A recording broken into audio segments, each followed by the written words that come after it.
आज हम आप लोगों के लिए यानी डायबिटीज के पेशेंट्स के लिए एक बहुत ही अच्छी खुशखबरी लेकर आए हैं। आदाब, मैं doctor Mehar Abbas, senior consultant cardiologist and diabetes reversal coach, और आप देख रहे हैं चैनल कार्डियो डायबिटिक सॉल्यूशन, जहां हम रोजाना आपको रिसर्च बेस्ड डायबिटीज के इन्फोज बहुत ही सिंपल लैंग्वेज में शेयर करते हैं।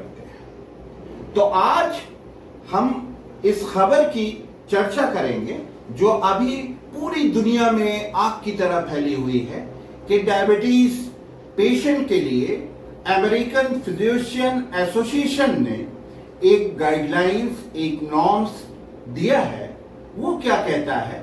वो कहता है कि अगर आपकी HbA1c 7 से 8 के बीच में है तो आप प्री डायबिटीज की कैटेगरी में हैं, और अगर 8 से ऊपर है तो आप डायबिटीज एज ए डायबिटीज आपको ट्रीट किया जाएगा। हम लोग क्या करते थे, पहले क्या नॉर्म्स थे? पहले का नॉर्म्स ये था कि जिनकी HbA1c 6.5 से ऊपर होती थी उनको हम लोग एज ए डायबिटिक ट्रीट करते थे।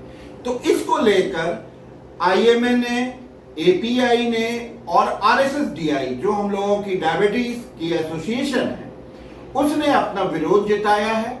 आप भी पूरी खबर विस्तार से देखें और हमारे चैनल को लाइक करें, कमेंट करें, शेयर करें, और अगर आप चैनल पे नए हैं तो आप जो है इसको सब्सक्राइब करना बिल्कुल ना भूलें और बेल आइकन को जरूर दबा दें। हमारा मकसद ये है इस खबर को आपके साथ शेयर करने का कि आप लोगों की क्या तासुरात हैं, इसको कमेंट में जरूर बताएं। Thank you.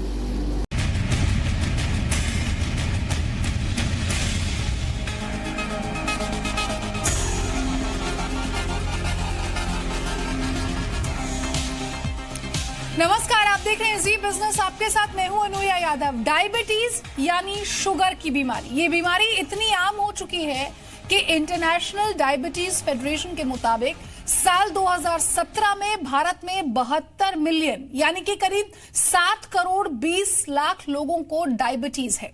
इनमें वो लोग भी शामिल हैं जिन्हें मौजूदा स्टैंडर्ड के हिसाब से डायबिटिक घोषित कर दिया है। लेकिन नए नॉर्म्स की माने तो बहुत सारे डायबिटीज के शिकार लोगों के लिए खुशखबरी है। क्या है वो खुशखबरी उनके लिए? देखिए रिपोर्ट।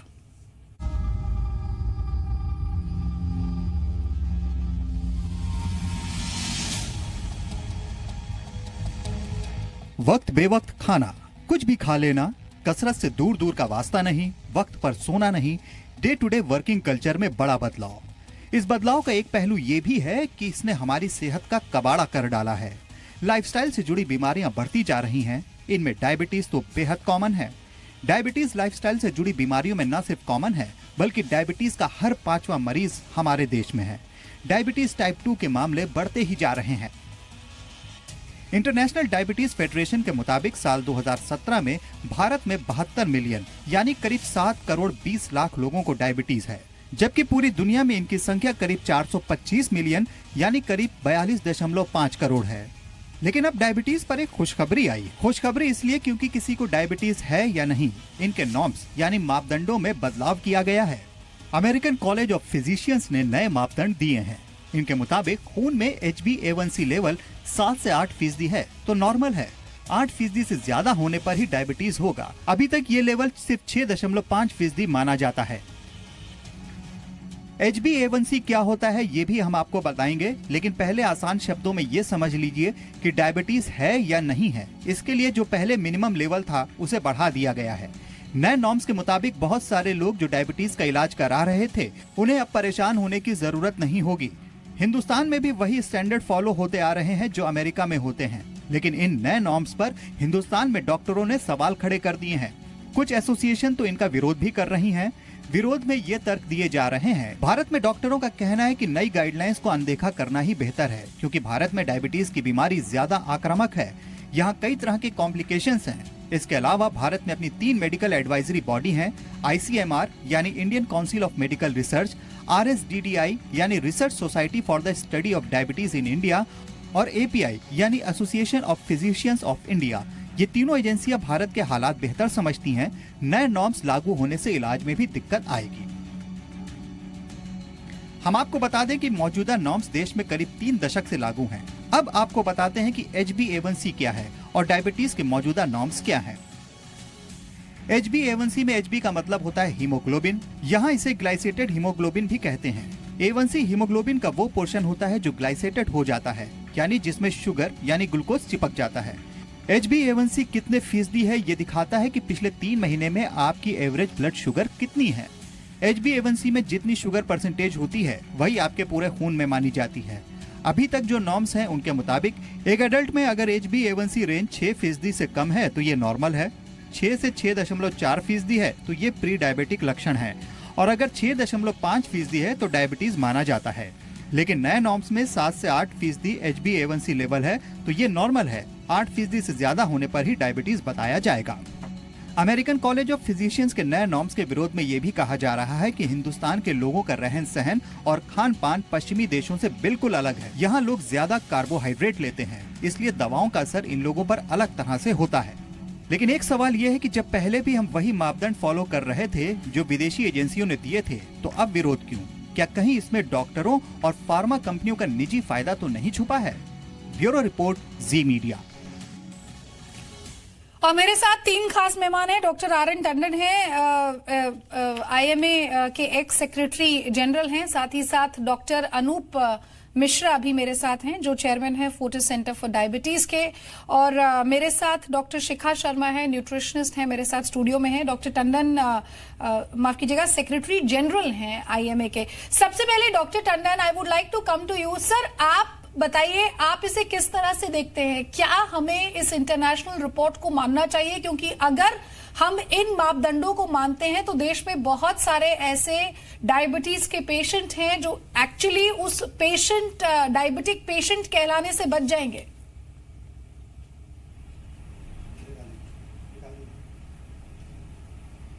हेलो सर, आप मेरी आवाज सुन पा रहे हैं? हेलो, हाँ जी, आपने मेरे से ही सवाल पूछा। जी जी जी जी जी सर, अगर आपने मेरा सवाल सुना है तो जी। हाँ हाँ जी हाँ जी हाँ जी, आप एक बार रिपीट करेंगे प्लीज? सर, मैं ये पूछ रही हूँ कि वैसे तो हम इंटरनेशनल स्टडी या इंटरनेशनल रिपोर्ट्स जो भी आती है उन मानकों को मानते हैं, तो फिर इसे मानने में हमें परेशानी क्या है? हाँ, नहीं, देखिए, 2 बातें बहुत इंपॉर्टेंट हैं। परेशानी और फायदा क्या है, इसको हमें थोड़ा सा ये देखना पड़ेगा कि ये जो अचानक मापदंड चेंज कर दिए गए कि HbA1c जो 6.5 तक हम लेते थे कि अच्छा है, और हम आज ये बोलें कि 7 से 8 तक नहीं अच्छा है, तो इसमें बीमारी नहीं होगी 7 से 8 तक अगर HbA1c है। तो प्रॉब्लम ये आएगी सबसे बड़ी कि जो मरीज़ आज इलाज कर रहे हैं, जिसमें हम ये कहते हैं कि HbA1c को आपने मैनेज करना है अप टू मैक्सिमम, बढ़िया रेगुलेशन है तो 6.5, अदरवाइज 7 तक आपको रेगुलेट करना है, कंट्रोल करके रखना है। उससे ज़्यादा है तो आपके लिए प्रॉब्लम है, आपको थोड़ी मेहनत करनी पड़ेगी डायबिटीज़ को कंट्रोल करने के लिए। पैरामीटर्स चेंज हो जाते हैं कंट्रोल के। तो सबसे इम्पॉर्टेंट चीज़ इस समय ये है कि HbA1c की इम्पॉर्टेंस ही ज़्यादा इसमें दिखाई जा रही है।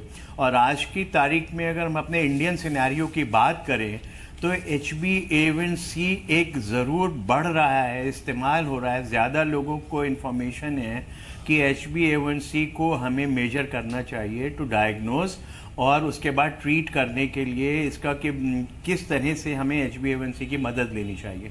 पर इतनी ज़्यादा HbA1c अभी हमारे रिमोट एरियाज में नहीं इस्तेमाल हो रही है। तो HbA1c के ऊपर सारी चीज़ें हम अपनी अगर बेस कर दें कि इस 6.5 तक जो हमारा अभी तक का मापदंड था कि अगर 6.5 तक मेंटेन कर लें हम HbA1c तो डायबिटीज़ का कंट्रोल बहुत अच्छा है, कॉम्प्लिकेशंस होने के चांसेस बहुत कम है। और अचानक आज हम ये बताएं कि 7 से 8 तक आपको डायबिटीज़ नहीं है, और डायबिटीज़ अगर आपकी हो रही है तो 8 से ऊपर HbA1c है, तब आप इलाज शुरू करो, तो इससे बहुत कन्फ्यूजन शुरू हो जाएगा। जब तक हम ये ना देख लें कि इस HbA1c को 7 से 8 में रखने में और उसके बाद हमें क्या प्रॉब्लम्स आ रही हैं, क्या नहीं आ रही हैं उनको हमें देखना है, क्योंकि आज की तारीख में 6.5 तक अभी तक लोगों का यही मानना है, जितने एक्सपर्ट हैं, कि ये शुगर लेवल बड़ा अच्छा मेंटेन है, तो जो कॉम्प्लिकेशंस है डायबिटीज के वो नहीं होंगे। अब 7 से 8 अगर हम कर देंगे तो हमारे यहाँ क्या फ़र्क पड़ेगा, इसका ये अंदाज हमारे को लगाना पड़ेगा, रिसर्च करनी पड़ेगी, इनके इफेक्ट देखने पड़ेंगे। अचानक आज हम ये कह दें कि कल से 7 से 8 जिनका अप टू 8 है HbA1c, उनको डायबिटीज का इलाज की जरूरत नहीं है, तो ये एक बहुत बड़ी प्रॉब्लम। डॉक्टर टंडन, अंदाजे की जो आपने बात कही कि भारत में किस तरह से इसका असर पड़ेगा, क्योंकि यहाँ डायबिटीज के जो पेशेंट्स हैं उनकी संख्या लगातार बढ़ती जा रही है। डॉक्टर अनूप मिश्रा भी हमारे साथ हैं, चेयरमैन है Fortis centre for diabetes, obesity and cholesterol के। Sir, what's your view on this? और जिस अंदाजे की बात डॉक्टर टंडन कह रहे हैं, तो क्या आप भी ये मानते हैं कि चलिए भाई नए मानकों को हम नहीं मानेंगे, लेकिन जो हमारा फिलहाल स्टैंडर्ड चल रहा है कि 6.5% से ऊपर, अगर आप 6.5% से ज्यादा आपका HbA1c है तो आप खतरनाक रेंज में हैं, और उससे पहले अगर है तो फिर प्री डायबिटीज और नॉर्मल डायबिटीज के अंदर कंट्रोल होता है? मैम, पहले तो मैं आपको क्लियर कर दूं, ये प्रोमो में जो आपने बताया ये गलत बताया। ये डायग्नोसिस के लिए नहीं है। ये guidelines American college of physician की है, अमेरिकन डायबिटिक एसोसिएशन की नहीं, और American association of clinical endocrinologist की नहीं है। ये तो केवल एक ऑर्गेनाइजेशन ये गाइडलाइन दे रहा है, वो डायग्नोसिस की नहीं दे रहा। मैं बिल्कुल क्लियर करना चाहता हूं इस गाइडलाइन के साथ, जो अगर लोग इसको लोगों में अगर उसको कार्यान्वित भी करें तो इसमें डायग्नोसिस का कोई फर्क नहीं पड़ेगा। बोल तो उतने ही लोग पहले डायबिटीज के डायग्नोसिस के होंगे जितने आज होंगे। ये केवल फर्क पड़ेगा कि उनका कंट्रोल जो डायबिटीज की दवाओं से और लाइफस्टाइल से होता है वो कितना रखना है।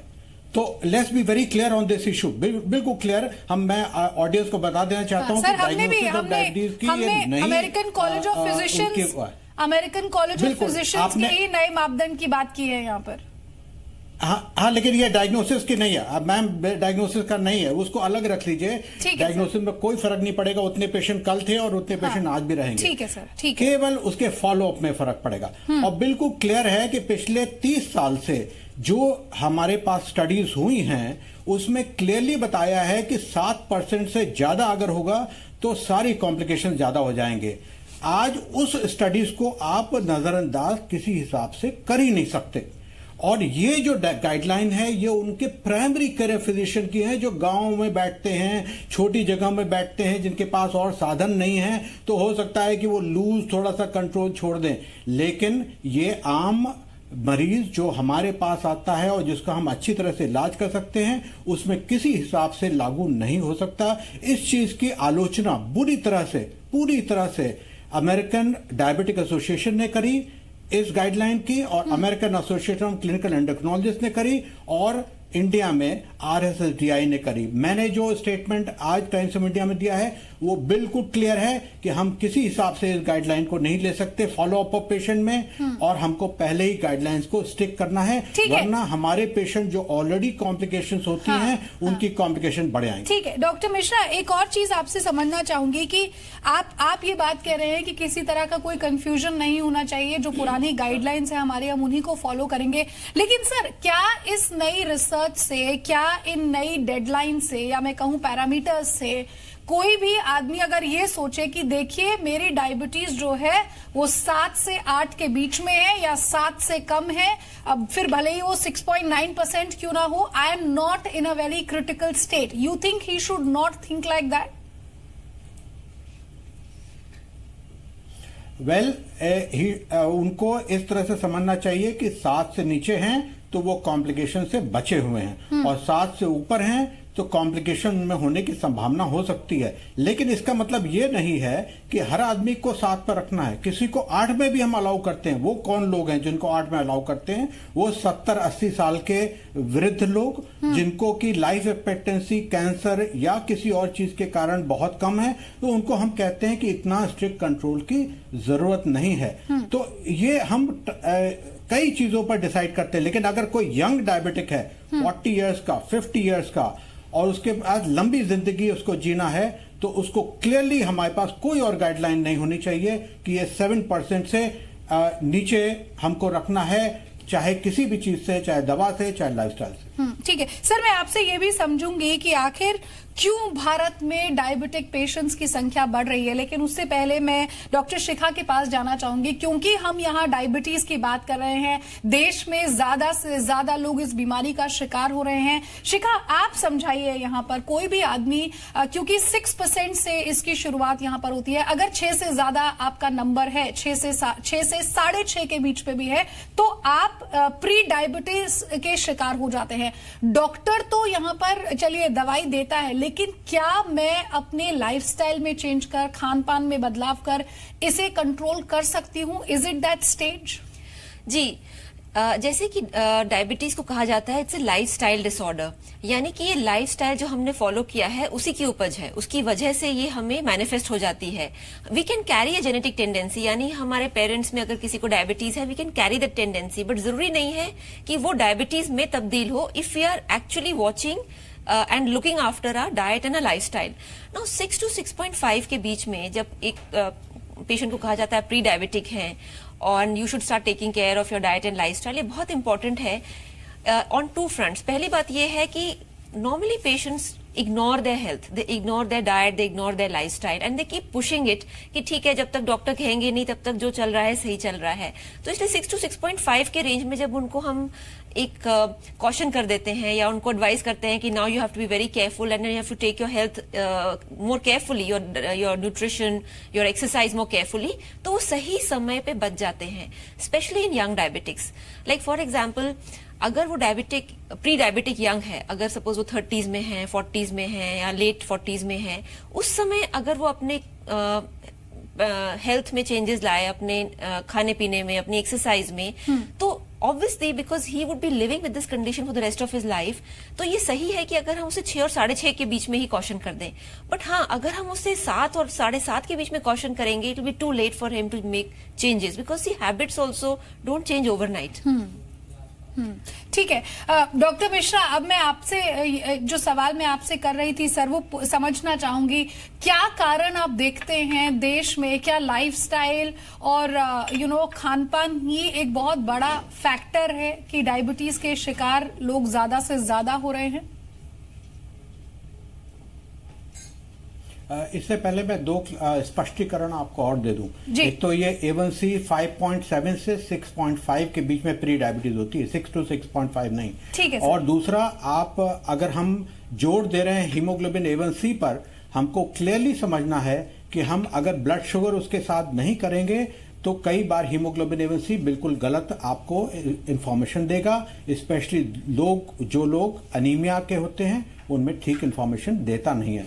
तो मैं एक सबको बताना चाहता हूं कि A1C पर रिलाई मत करिए पूरा, और साथ में शुगर को जरूर लेकर, ब्लड शुगर की जांच जरूर लेकर चलिए। अब जहां तक आपके प्रश्न का सवाल है कि इंडिया में क्यों बढ़ रहा है, ये हमको सब पता है और हम लोग रोज ही देखते हैं ऐसे पेशेंट जो कि जिनकी लाइफस्टाइल टोटली खराब हो गई है या वो ऐसे लीड कर रहे हैं जिसमें कि ना तो एक्सरसाइज है, ना बैलेंस डाइट है, जैसे शिखा ने कहा, साथ में स्मोकिंग करते हैं, साथ में खूब अल्कोहल है और साथ साथ में स्ट्रेस भी है। तो ये 5-6 फैक्टर मिलकर पिछले 10 साल में स्पेशली बहुत ज्यादा इसका बढ़त हुई है।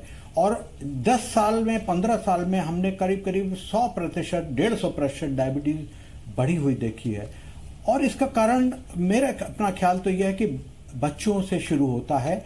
हमने स्कूल में जाकर देखा, जो प्राइवेट स्कूल के बच्चे हैं वो बिल्कुल मोटे हैं, उनका जो जंक फूड का सेवन है बहुत ज्यादा है, उनकी मदर भी मोटी हैं, उनकी टीचर्स भी मोटी हैं, सारा एनवायरनमेंट एक ओबेसिटी का एनवायरनमेंट है और उनको ठीक से पता नहीं कि उनको क्या करना है, क्या खाना है और किस तरह की एक्सरसाइज पर कोई जोर नहीं है स्कूल में।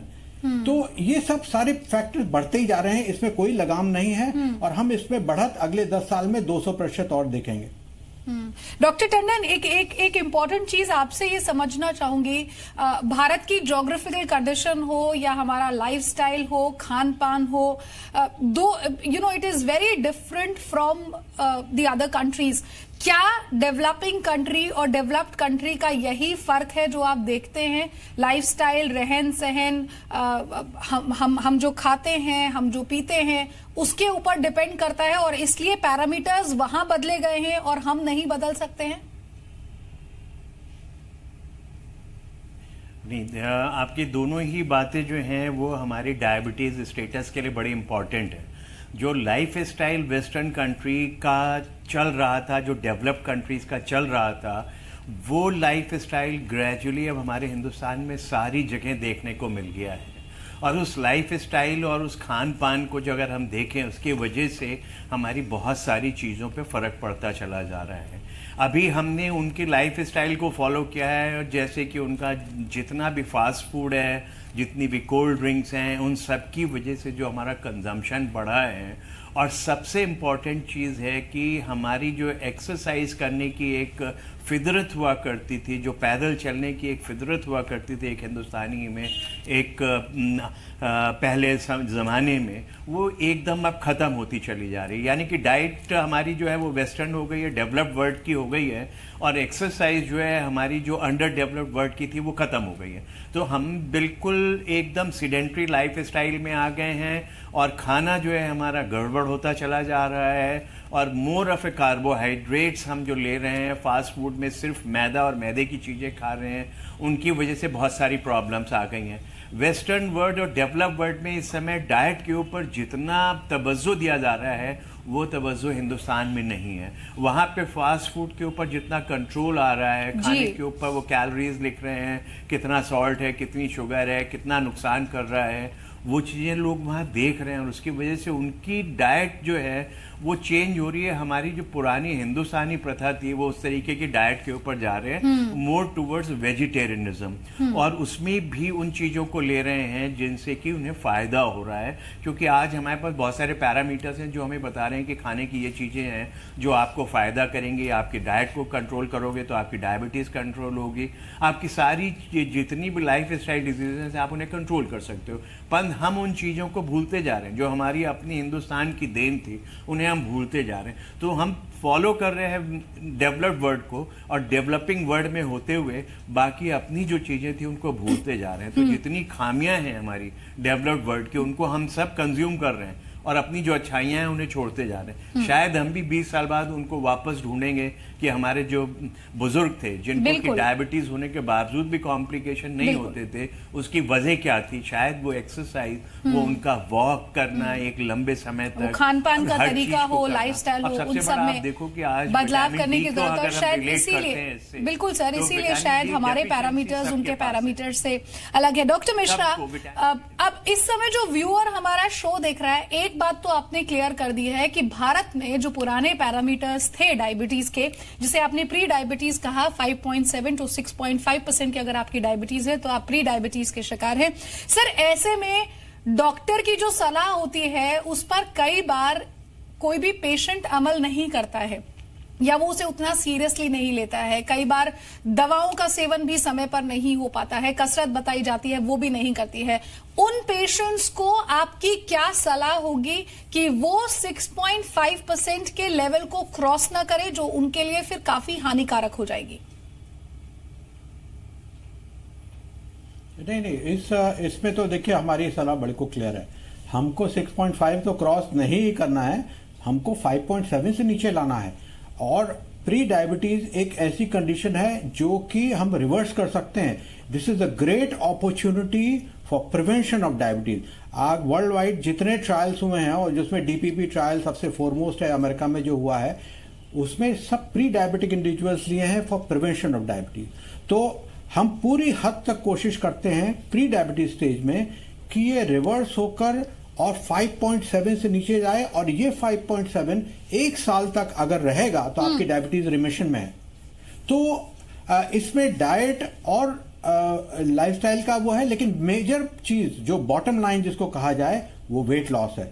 और जो लोग पहले 6 महीने में 10% वेट लॉस कर लेते हैं, उनको रिमिशन में जाने की संभावना बहुत ज़्यादा होती है। लेकिन कुछ लोग नहीं एक्सरसाइज कर पाते, तो उनको हम कुछ दवाएं भी देते हैं जो रिमिशन में ला सकती हैं। तो प्री डायबिटीज इस तरह से बहुत इंपॉर्टेंट है कि उसमें रिमिशन हो सकता है। और नंबर 2, प्री डायबिटीज कोई इनॉक्यूअस कंडीशन नहीं है, उसके साथ हार्ट डिजीज उतनी ही जुड़ी हुई है जितनी डायबिटीज के। तो the moment you are in a pre diabetes category, you are at high risk for coronary artery disease. तो ये सबको समझना चाहिए कि आप ऑलरेडी रिस्क पर हैं। बिल्कुल। और आखिर में डॉक्टर शिखा आपके पास आऊंगी। जो बात यहाँ पर डॉक्टर मिश्रा ने कही बहुत क्लियरली, जिसकी शुरुआत हमने की थी, आपने कहा था कि लाइफस्टाइल में बदलाव, खान पान में बदलाव, ये वो फैक्टर्स हैं जो हम बात कर रहे थे कि सुधार ला सकते हैं। मैम, सर ने ये बात कही कि लाइफस्टाइल, स्कूलों में जंक फूड हो या फिर कुछ भी ऐसा हो, उन माओं को क्या सलाह देंगी या स्कूल अथॉरिटीज को आप क्या सलाह देंगी कि कैसे वो बच्चों से, उस लेवल से ही अगर हम बदलाव करते हैं तो फिर बड़े होने तक 20 साल बाद हमें अपने युवा के अंदर, अपने देश के यंग मैन के अंदर ये प्रॉब्लम्स ना देखने को मिले। जैसे कि आपने कहा कि स्कूल में एक इन्फ्लुएंस बच्चे हो जाते हैं और वो एक बहुत ही अच्छी एज होती है जहां पे हेल्दी प्रैक्टिसेस इंस्टीट्यूट हो सकती हैं। सो आई वुड रेकमेंड कि जितने भी स्कूल्स हैं उनको हेल्दी प्रैक्टिसेस अपने एक वीकली शेड्यूल में लानी चाहिए। लाइक फॉर एग्जाम्पल, जब हम इतने सारे स्टडीज और टेस्ट करते हैं, बट अपने गेम्स के एक्सरसाइज प्रोग्राम्स में अगर वो एक हेल्थ कॉन्शियसनेस लाएंगे तो it will be far easier for the child to accept it as part of the belief system. See, आज हमारे देश में क्या प्रॉब्लम है कि हमारे बिलीफ सिस्टम में ये है कि जब बीमार होंगे डॉक्टर के पास जाएंगे, वो दवाई दे देंगे, हम ठीक हो जाएंगे। So the responsibility of health care हमारे अपने हाथ में हम कभी नहीं लेते कि हमारा क्या रोल है as patients. And if the patient takes equal responsibility कि हाँ, हम डॉक्टर के पास जा सकते हैं, but to make medicine as the only resort makes the patient कि ठीक है, हमारी कोई जिम्मेदारी नहीं है, जब कुछ होगा तो देखा जाएगा। So that is the thing which we have to change in students. बिल्कुल। बहुत बहुत शुक्रिया डॉक्टर शिखा आपका। डॉक्टर मिश्रा आपका भी बहुत बहुत शुक्रिया। Doctor Tandon, thank you so much. तो इस खास प्रोग्राम में हमारे साथ बस इतना ही, लेकिन एक बात तो तय है, इंटरनेशनल नॉर्म्स चाहे कुछ भी हो, लेकिन हमारे देश में जो डॉक्टर्स हैं, जो एक्सपर्ट्स हैं, वो ये मानते हैं कि जो प्रेजेंट पैरामीटर्स हैं, जो डायबिटीज के प्रेजेंट पैरामीटर्स हैं, उन्हें ही फॉलो किया जाएगा। और जैसा कि डॉक्टर मिश्रा ने यहाँ पर कहा कि भले ही आप प्री डायबिटिक हैं, लेकिन आप उस सिचुएशन को रिवर्स कर वापस हेल्दी हो सकते हैं अगर आप अपनी लाइफस्टाइल, अपने खान पान में बदलाव करते हैं।